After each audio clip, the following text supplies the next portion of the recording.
नमस्कार, स्वागत है आपका मेरे YouTube channel the doctor Mathura talks वैदिक विजडम एंड साइंस। पिछले वीडियो में मैंने केन उपनिषद की एक कहानी सुनाई थी और उस कहानी से यह सीख मिली थी कि हमें कभी भी घमंड नहीं करना चाहिए। आज भी मैं इसी तरह की एक कहानी आपको सुनाऊं। यह भी उपनिषद की ही है। यह उपनिषद छांदोग्य है। आप तो जानते ही हैं, हमारे शरीर में इंद्रियां होती हैं, जैसे चक्षु यानी नेत्र या आंख, श्रोत्र यानी कान, वाक या वाणी, मन और प्राण। आंखों से हम देखते हैं, कानों से सुनते हैं, वाणी से बोलते हैं, मन से सोचते हैं और प्राण से सांस लेते हैं। हमें इन सभी की जरूरत है और सभी का अपना अपना महत्व है। लेकिन फिर भी एक बार ऐसा हुआ कि इन सभी इंद्रियों में झगड़ा हो गया। सभी अपने आप को बड़ा कहने लगे। आंख ने कहा मैं बड़ी हूँ, कान अपने को बड़ा कहने लगा। इस तरह सभी अपने आप को श्रेष्ठ बताने लगे, लेकिन कोई भी निर्णय नहीं हो पाया।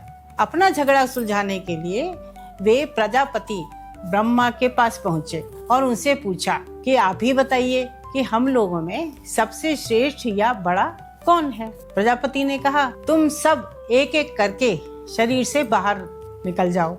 तुम में से जिसके शरीर से निकल जाने पर शरीर निष्क्रिय हो जाए यानी बेजान हो जाए, वही तुम सब में श्रेष्ठ है। सभी इंद्रियों ने इस बात को मान लिया और बारी बारी से शरीर से बाहर रहने का निश्चय किया। सबसे पहले वाक यानी वाणी शरीर से बाहर चली गई। 1 वर्ष बाहर रही।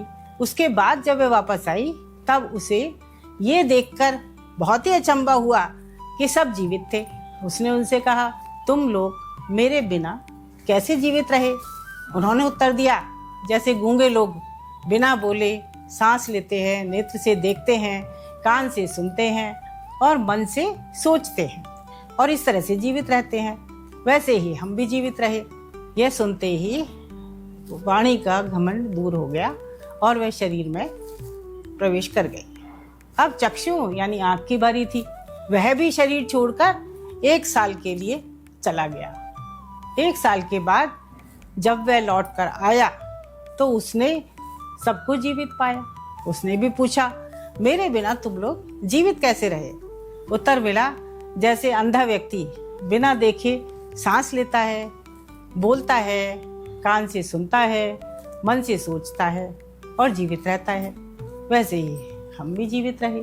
आंख का गर्व भी दूर हो गया और वह भी फिर से शरीर में घुस गया। उसके बाद श्रोत्र यानी कान ने शरीर छोड़ दिया। वह भी 1 साल बाहर रहा और जब वो लौटकर आया और उसने फिर सबको जीवित देखा, देखकर पूछा कि आप लोग कैसे जीवित हैं? उन्होंने उसे भी यही जवाब दिया कि जैसे बहरा सुन नहीं पाता पर सांस लेता है, वाणी से बोलता है, आंखों से देखता है और मन से सोचता है और इस तरह से जीवित रहता है, वैसे ही हम भी जिंदा रहे। यह सुनकर कान भी शरीर में वापस आ गया। अब मन को शरीर से बाहर जाना था। वह भी 1 साल तक बाहर रहा। जब वह लौट कर आया तो उसने देखा कि सब लोग जीवित हैं और उसके जाने का उन पर कोई भी प्रभाव नहीं पड़ा। बड़े आश्चर्य से उसने पूछा, तुम लोग जीवित कैसे हो? उसे भी वही उत्तर मिला, जैसे कोई बच्चा दिमाग विकसित न होने पर भी सोच नहीं पाता, लेकिन सांस लेता है, बोलता है, देखता है और सुनता है, उसी तरह से हम भी जीवित थे। मन का भी घमंड दूर हो गया और वो भी शरीर में वापस आ गया। इन सब की परीक्षा हो गई और अंत में बचा कौन? प्राण। अब उसका समय था शरीर से बाहर जाने का। जैसे ही वह निकलने को तैयार हुआ, सारी इंद्रियां ढीली पड़ गई। सभी अपनी अपनी जगह से हटने लगी।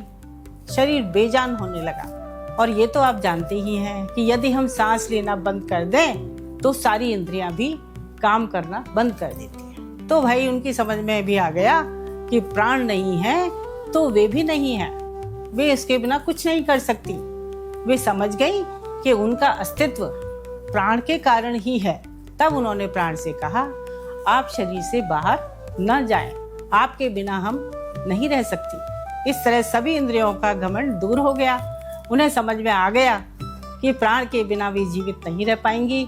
सबने मिलकर प्राण को बड़ा माना और उसकी श्रेष्ठता को स्वीकार किया। सबका अपना अपना महत्व है। किसी को भी अपना महत्व समझना चाहिए और इस तरह का गर्व या घमंड नहीं करना चाहिए कि वही सर्वश्रेष्ठ है। विनम्र होकर दूसरे की श्रेष्ठता को स्वीकार कर लेना चाहिए। इसी तरह की और कहानियाँ लेकर मैं आपके सामने फिर आऊँगी।